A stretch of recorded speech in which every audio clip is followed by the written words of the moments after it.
Então, pessoal, vamos começar nossa aula 2, dando sequência de onde a gente tinha parado, né, que a gente tinha falado sobre o modelo de jogo e essa frase do Edgar Morin. E aí a gente chega na divisão pedagógica do futebol.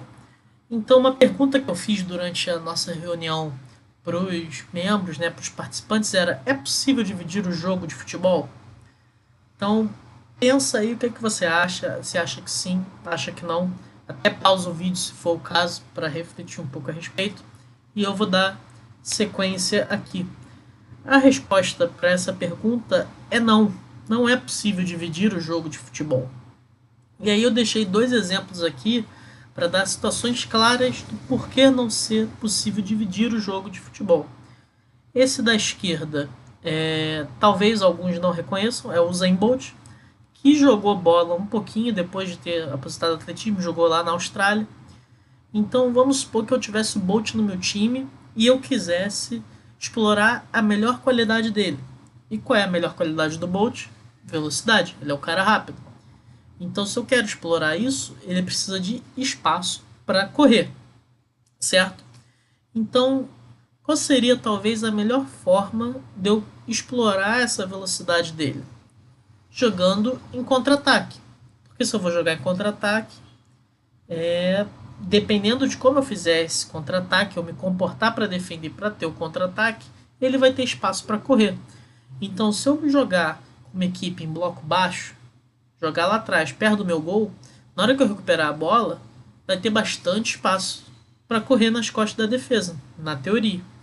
Então, eu tô pensando em atacar, eu quero explorar o contra-ataque, mas a minha defesa, a forma como eu vou defender tem relação direta com a forma como eu vou atacar. Então eu não posso analisar só a defesa ou analisar só o ataque, porque um complementa o outro. Assim como em alguns casos tem treinadores que gostam de atacar já pensando na defesa, tem situações que você defende já pensando em como vai atacar. Então esse exemplo que eu usei o Bolt para para vocês é um exemplo desse tipo de situação. E outro jogador ali à direita é o Walter, que já jogou no Goiás, enfim, passou em vários clubes aí do Brasil, Fluminense também. Para quem não sabe, muitas das vezes que ele estava pingando nesses clubes de Série A no Brasil, na verdade ele pertencia ao Porto, lá de Portugal, e ele era emprestado para esses clubes. Então, falando das vertentes do futebol, né? Quais são as vertentes do futebol? É a técnica, a tática, o psicológico e o físico. Então, sobre o Walter, tecnicamente ele era bom? Sim, muito bom, acima da média até do Paranão brasileiro. Não à toa tinha contrato com o clube europeu. Taticamente, também muito bom, conseguia cumprir bem as funções ali que eram determinadas para ele pelos treinadores. Seja às vezes jogando mais como um 9, como um segundo atacante, às vezes até jogando um pouco mais recuado, como se fosse um meia. Então, taticamente, ele cumpria bem. Fisicamente, não, porque às vezes estava acima do peso. Muitas das vezes, na verdade. E até por isso não chegou a jogar em nível mais alto na Europa. E o psicológico, ele deu declarações que às vezes não conseguia conter a vontade de comer e tudo mais. Então, o psicológico acabava influenciando diretamente no físico dele também, né? Então, tecnicamente, taticamente muito bom, psicologicamente, fisicamente não tão bom. Então, esse é outro exemplo que serve para mostrar que a gente também não pode avaliar, quando está falando mais individualmente de um jogador, não pode separar, dividir o futebol também nas vertentes e avaliar só a técnica ou a tática. Porque se você avalia só técnica ou tática, o Walter é nível Europa. Não era para ter ficado tanto tempo no Brasil. Mas tem também o aspecto psicológico, físico. Então é por isso que a gente não pode separar e dividir o futebol.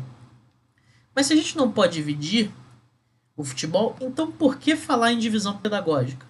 E aí quem já estudou, já fez uns cursos sobre futebol, talvez entendam o porquê dessa foto estar aqui. Eu não fiquei maluco. Essa foto do bolo é uma analogia que a gente faz para poder passar essa ideia do porquê dividir pedagogicamente o futebol. Então, o que quer dizer essa foto desse bolo aí, né?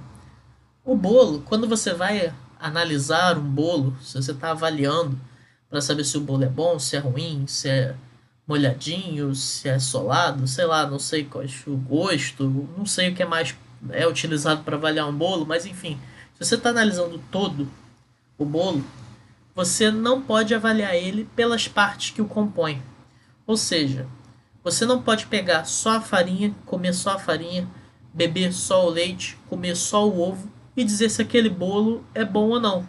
Porque o que compõe o ovo é o conjunto, é tudo isso em união, quando isso dá liga. Então o futebol funciona da mesma forma. Você não pode avaliar o futebol, que é o todo, pelos seus momentos isoladamente, apenas um momento do jogo, ou pelas vertentes, que é o técnico, o tático, o físico, o psicológico, que a gente acabou de comentar. Você não pode avaliar única e exclusivamente um fator. Você tem que avaliar tudo como se fosse um todo. Então, uma verdadeira análise do bolo, ou trazendo para a nossa realidade, né? Uma verdadeira análise do futebol só se dá quando você pega uma fatia do jogo. No caso do bolo, uma fatia do bolo. Se você tirar uma fatia do bolo, seja de um lado ou do outro, se o bolo tiver sido bem feito, obviamente, você vai ver que o gosto, a textura, tudo vai ser igual.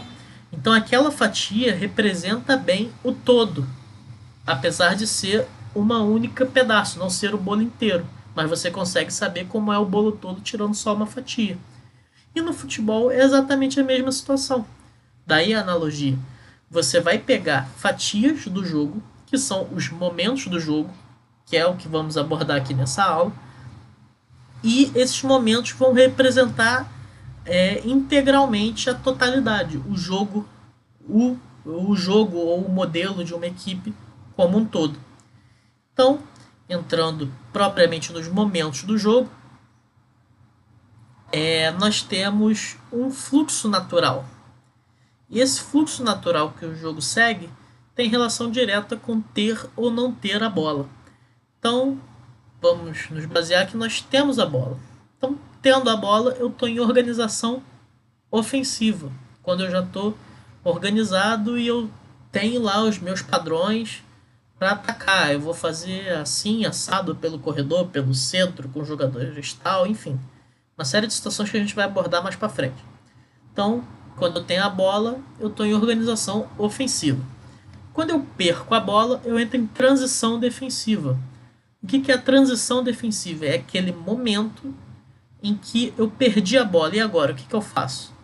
Eu vou pressionar logo, fazer uma pressão pós-perda para recuperar a bola?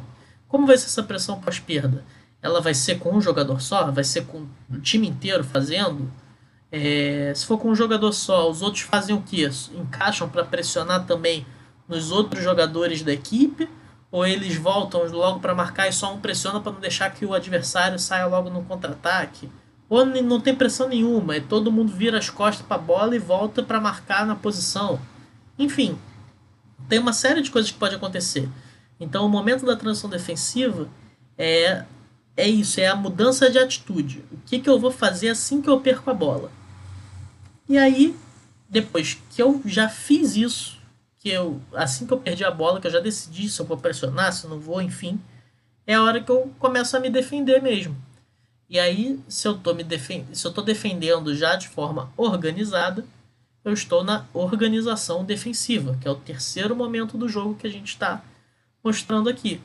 Então, se eu estou lá com as minhas linhas bonitinhas, organizadas, balançando de um lado para o outro enquanto o adversário tem a posse, eu estou em organização defensiva. E aí, qual o objetivo principal da organização defensiva? Evitar que o adversário faça o gol e recuperar a bola. Então, quando eu recupero a bola, quando eu recupero a posse, eu entro na transição ofensiva, que é justamente o contrário da transição defensiva. Então, na hora que eu recupero a bola, o que eu vou fazer agora? O que a minha equipe vai fazer? Ela vai procurar os passos mais verticais e acelerar para tentar buscar contra-ataques?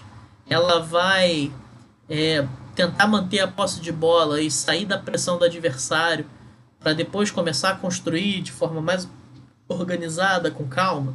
Então, O que eu faço nessa transição, nesse momento? Essa mudança de atitude entre o defender para o atacar.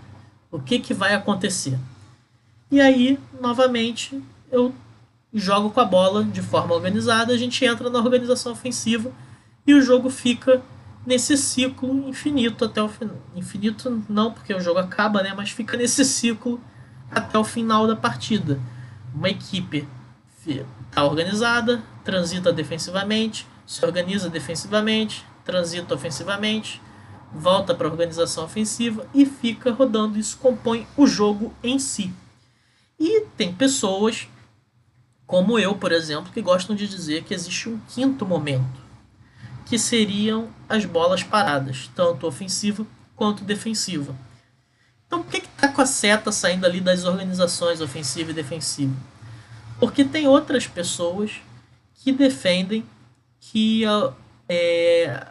existem só 4 momentos, que são a organização ofensiva e a defensiva e as transições ofensiva e defensiva. Que quando você está numa bola parada, seja ofensiva ou defensiva, você já está organizado dentro de algum padrão que você pré-estabelece com seus jogadores. Então, as bolas paradas se encaixariam dentro da organização ofensiva e dentro da organização defensiva. Eu, como já falei, gosto de dizer que é um quinto momento porque eu acho que é uma organização muito peculiar.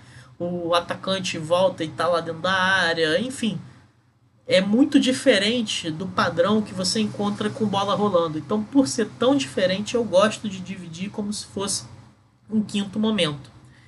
Então, só para vocês terem noção, no momento que eu estou organizando os vídeos, quando eu vou passar para os atletas, eu coloco situações negativas e positivas, né, referente à organização ofensiva, e aí depois eu vou seguindo o fluxo natural do jogo. Então, começa o vídeo com a organização ofensiva.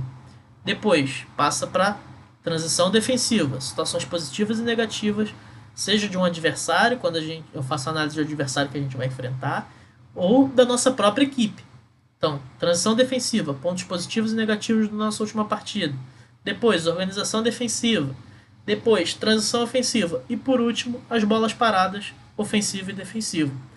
Então, essa mesma ordem que eu fui seguindo e apresentando aqui para vocês é a ordem que eu sigo também quando eu estou apresentando um material, um conteúdo, seja para comissão, seja para atleta, seja para quando eu sou contratado para algum serviço, a não ser, obviamente, que me peçam, né? Não, eu quero que você faça da seguinte forma. Aí tudo bem, aí eu me adequo ao cliente. Isso falando dos serviços que eu faço para fora ou do treinador também. Porque essa é a forma que eu acho mais coerente de trabalhar. E nos últimos anos tenho trabalhado com o Toninho e ele também acha uma forma boa de lidar com a situação. Mas o analista ele não tem que tentar impor as ideias e as opiniões dele. Ele tem que mostrar e reproduzir as ideias do treinador. Então fica a dica também para quem quer trabalhar com análise, ter muito cuidado para estar sempre em contato com o treinador, porque suas ideias têm que estar coerentes com as dele. Então, feito essas ressalvas, esses são os momentos do jogo. A gente vai se aprofundar mesmo em cada um deles, dizendo o que dá para ser feito, quais são os submomentos de cada um e tudo mais. Nas próximas aulas, cada uma das aulas seguintes vai ser falando especificamente sobre os pormenores de cada um desses momentos do jogo. E aí vocês vão conseguir entender melhor e ver os exemplos, para ficar tudo bem claro e bem didático. Então, encontro vocês nas próximas aulas.